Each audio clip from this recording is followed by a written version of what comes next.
Welcome back to Joyfully at Home. Today we are going to be making our soft peanut butter cookies. They're a nice simple cookie. It has brown sugar in it, so it keeps them nice and soft even if you don't eat them all up right away. And with this recipe, I will be also having a printable paid PDF. The link will be in the description. If you choose to have the PDF, that's fine. The recipe's always in the video as well. And if you're like me, sometimes I like to have a hard copy of the recipe just so I can, at a moment's notice, go back to it and make it whenever I feel like it rather than having to look it up again. So that will be available for you if you should so choose to go ahead and get that. And as I say, we'll have the link in the description. So for these peanut butter cookies, we're going to start off with a half a cup of shortening. Doesn't matter whatever brand or type you prefer, just as long as it's, you can have a vegetable shortening, a pre-cream shortening, anything that you like. And we'll also start off with a half a cup of creamy peanut butter. Again, with something like this, you can modify it a little bit yourself. If you like crunchy peanut butter, that would add some crunchy peanuts to your cookies. At this point, you could even decide that you're going to put in some salted peanuts later on, some crushed salted peanuts, and that would be just fine too. To the peanut butter and the shortening, we're going to start our mixer before we add our sugar and get those creamed together. Now to our peanut butter and shortening mixture that we've just creamed together, we're going to add a cup of brown sugar. And as I said before, the brown sugar helps to keep your cookies a little softer. White sugar will always make a crisper cookie, and this will keep your cookies softer. Now we'll go ahead and we'll cream our sugar into our peanut butter and shortening.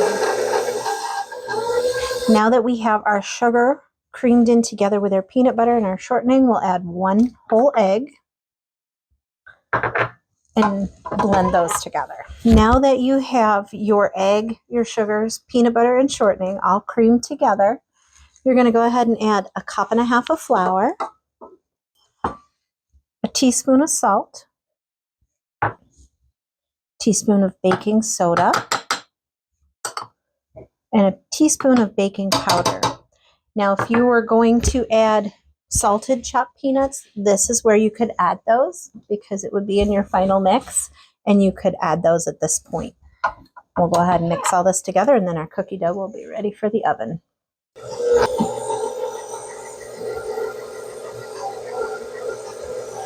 Now that we have our cookie dough completely ready, this isn't a cookie dough that you have to put in the refrigerator or chill. You can go straight from mixing right to your pan.